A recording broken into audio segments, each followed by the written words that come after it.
The splinter from the ladder in my dream was still in my palm when I sat up. I had that dream again. I was climbing up out of a deep place. Wood rung slick under my hands. Water on them. Something below me, climbing too. Slow. It breathed like a person who had been cold a long time. No face. No light. Just the feeling of it coming up, rung by rung.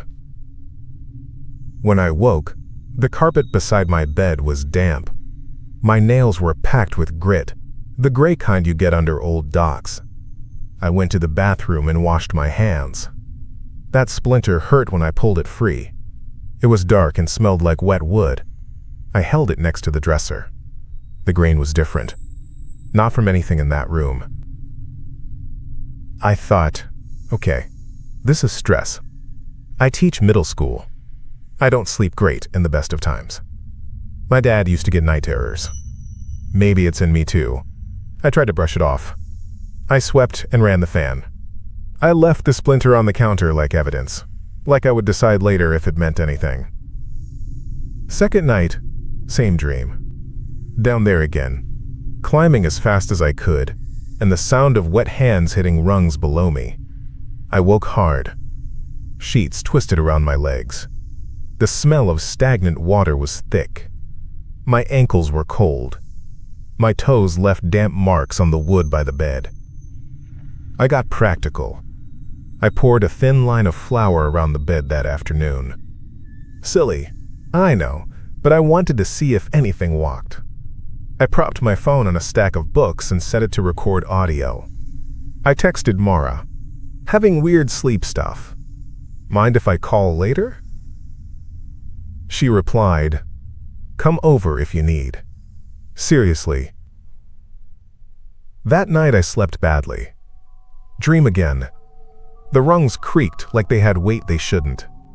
The space above me didn't get brighter. It just got wider, like a hole opening into the room I knew. I rolled over into morning all at once. The flower line had wet footprints in it. Bare. My size. They came off the mattress edge, went to the closet, and stopped. I traced them with my finger. The print lines were clear, even the little scar on my left heel. I checked my phone. It had recorded. There was the rise and fall of my breath, and under it, there was another, slower. Close to the mic, like someone leaned over my nightstand and listened. The timestamp ticked past 3:17 a.m. when a tiny knock hit the audio, like fingernails on thin wood. I got chills. A voicemail icon sat at the top. The timestamp said 3:17 a.m. The number was my own. I hit play and held it to my ear. Air moved. Clothes brushed. The slight squeak of my closet door, the one it makes when I pull it too fast. I recognized the click of the hangers. And a breath right against the phone speaker. No words. Then a small wet sound, like a sleeve dragged along wood. The message ended. I called Mara. I got a message from inside my closet, I said, and I was laughing because I was scared. Like, actually, you can hear it. Sleep at my place, she said. Bring your sheets if you want. We'll figure it out. I packed a bag. I pulled my mattress away from the wall and checked the baseboards. Dry. No leaks. I spread fresh flour anyway, and I shut the closet tight. I left the phone to record video this time, propped up to see the bed.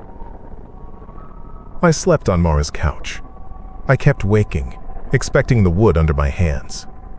But no dream. At 4 a.m., I went to the bathroom and looked at my palms under the yellow light. No new splinters. I felt silly, like a kid sleeping at a friend's after a scary movie. When I got home, the first thing I did was check the video. It was time-lapse, 1 frame every second. The bed stayed empty for hours. Then the mattress dipped, like something put weight on the edge. The corner of the comforter lifted a little. A wet spot bloomed, darker than the rest, and then fingers. They curled over the side, one by one. Gray, wrinkled, no nails. They slid and gripped again.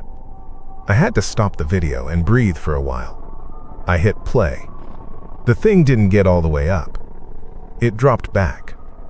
The last thing the camera caught was the sheet rising like it took a breath. I told myself it was a trick of the lens. I don't have that kind of imagination, but I tried. I went to school. I acted normal. That afternoon, when I put my bag down, something clinked on the floor. A muddy key lay by my shoe. Brass, slick with silt. Old. I didn't own a key like that. I didn't know what door it belonged to. I picked it up with 2 fingers and set it on the counter by the splinter. That night the smell was there before I went to bed. I left the window open. My upstairs neighbor texted at 1 a.m., "Hey, you renovating?" Knocking through the vents. "Stop, please." I wasn't. I texted back, "Not me. Sorry." She sent, "Are you okay?" I didn't answer. I was listening to the closet. The dream came harder. I went up the rungs, arms burning. The breath below had a rhythm now. It matched me. It gained when I slowed. I remember thinking, don't stop. Don't miss. My foot slipped and my shins slammed a rung. I felt the sharp bar across bone. I woke with a bruise there. A perfect line, the width of my thumb. Another bar on my forearm. I pressed them. They ached like something had gripped me. I made a salt line under the closet door. I poured it thick along the threshold. I put more along the baseboard and at the bed legs. I slept with the lamp on. I drank coffee late and stared at the light until the lines blurred. At 3:17, I must have blinked. The time on the clock was 3:22. The salt by the closet was wet and pitted, like something had breathed on it. The line under the bed had a smear through it the size of a hand. The room was damp, the way air is after a storm. The next day in the bathroom, 2 handprints appeared on the mirror while I was brushing my teeth. Not mine. Too narrow at the wrist, long fingers. They were wet first, like someone pushed their hands flat there, and the water left them behind. I stood and watched them for a long time. They dried slowly.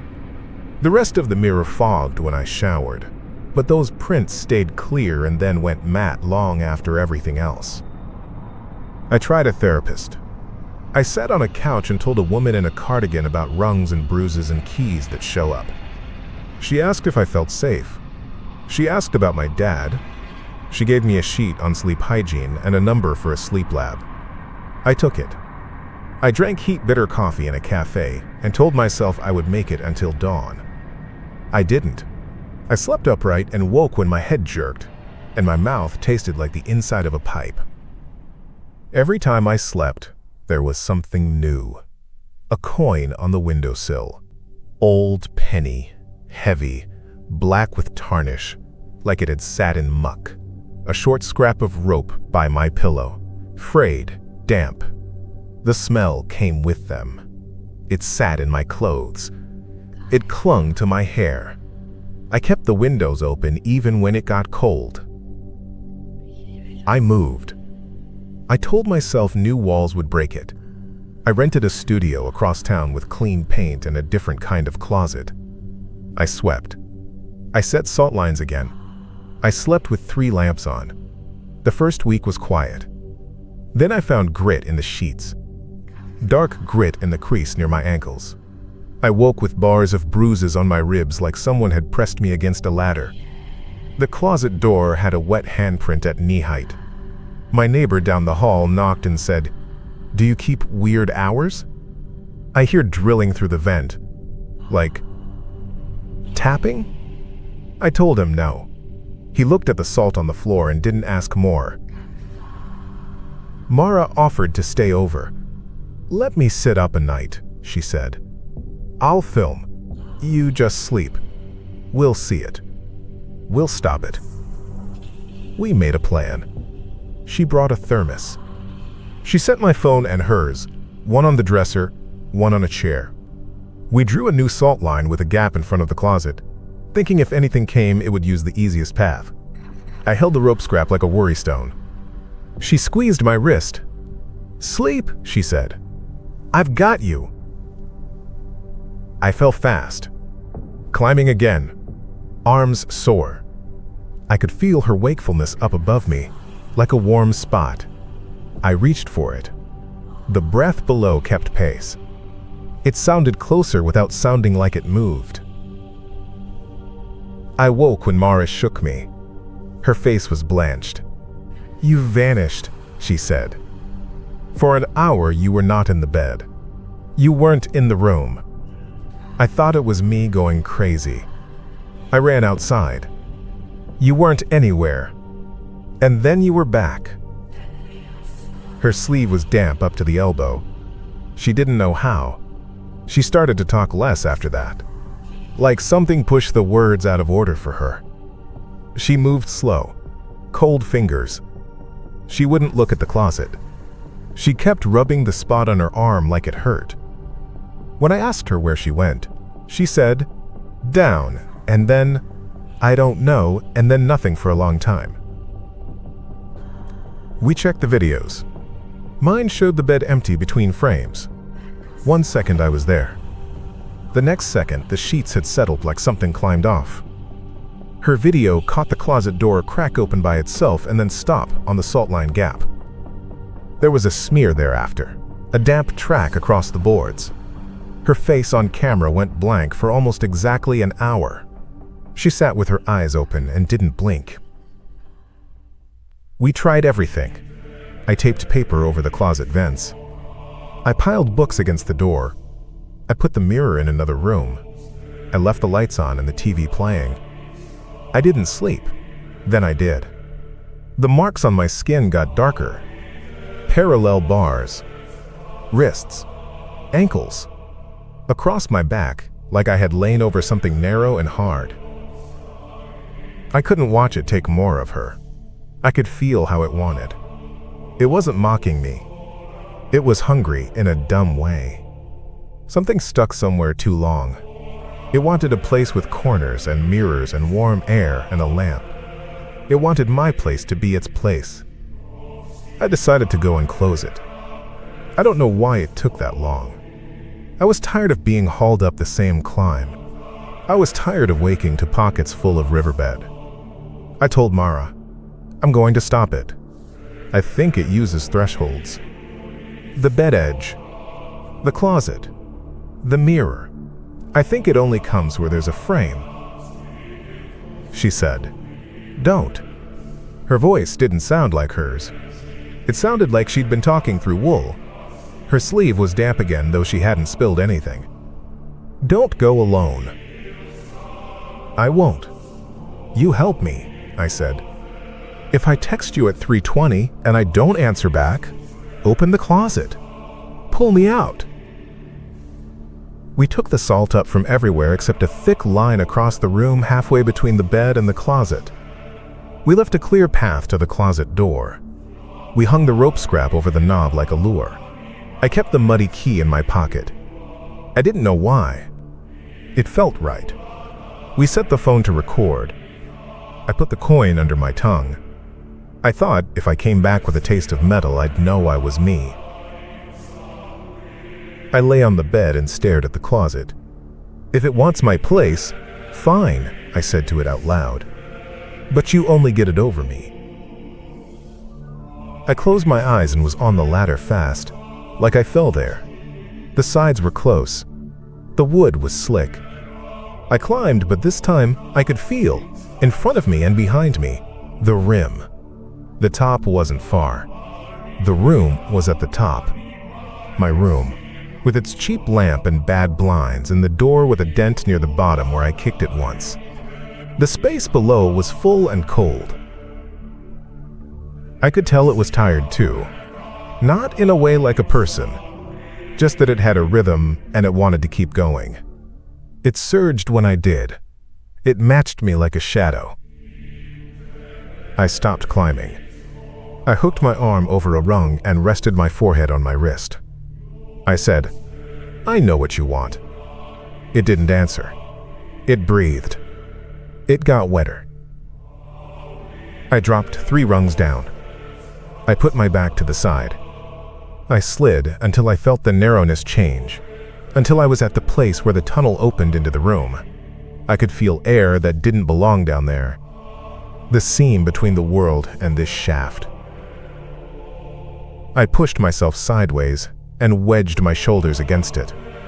I put the key in my teeth and used both hands to pull the rope from my pocket.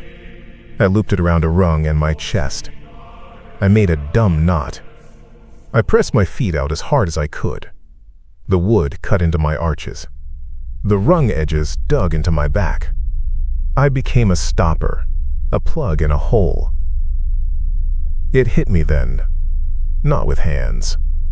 It came up until it met me, and pressure filled my chest like water. The breath became mine, and then not mine. I could feel Mara above, her damp sleeve cooling. I could hear the hangers brushing. I thought, take me then. Take me instead. Stay in the dark. It pressed. My ribs felt like they were being counted. Every rung I had touched burned into my skin. Bars. Forearms. Thighs. I saw nothing. I tasted copper from the coin. My phone vibrated somewhere far away, and I ignored it. My lungs hurt. My head roared. I set the muddy key against the wood with my tongue and spit it into the seam. It stuck there, metal and swollen timber, stupid and simple. I said, in my head or out loud, "Not through, not you, not now." The push changed. It wasn't strong or weak. It was wrong. It was like it realized the hole was not a hole anymore. Things down there want paths. I had turned the path into a wall. I held until my legs shook and my hands slid. The rope cut. I held longer. I felt it falter, like a tide pulling back. The breath went away. The wetness pulled off my skin like a sheet. The smell grew old and then thin like a pond in winter. There was a sound like when you suction a jar lid and it lets go. I woke on the floor against the closet door, sprawled in salt. My mouth tasted like pennies. My shirt stuck to my back with sweat. The light was on. The room air was dry, too dry, like a hotel. It was 3:19. The voicemail icon did not light up. The phone was still recording. It caught me rolling off the bed and crawling to the closet like I was sleepwalking. It caught nothing else. Mara was sitting in the chair with her hands gripped hard on the arms. She blinked like a person who had been underwater. She looked at me like I was a stranger and then like I wasn't. She rubbed her arm and said, "It's warm," and laughed and then cried as if she hadn't done either in a long time. Her sleeve was dry. I don't dream now. Not at all. When I sleep, it's black and then the alarm and coffee. I lost something I can't name. Whole parts of my old dreams are gone. I try to remember my dad telling me the frog rhyme he used to say when I was sick. The one with the hand motions. And it's just air. My favorite teacher's face in 5th grade is a blank oval. It feels like I tied a knot and used that rope to tie off a vein in my head. But there's no grit under my nails. The mirror stays clean. If I leave flour in a neat line by the closet, it's a neat line in the morning. I keep the key in the seam of the closet door, tucked tight where the paint is chipped. I touch it at night when I walk past. It's cold and dry. At 3:17, the vent is quiet.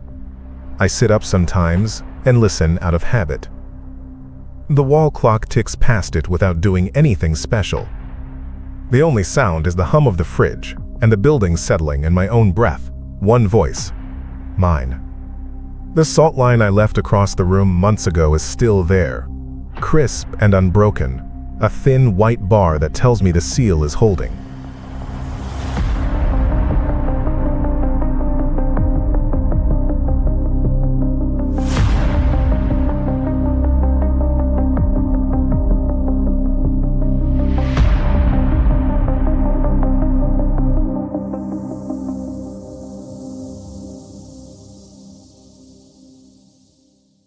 Wait, before you go, don't forget to subscribe. It's the best way to make sure you don't miss the next one. And while you're here, hit like. It keeps the channel going and helps more people find these stories. Go ahead, watch another. You've got time, right? See you in the next one.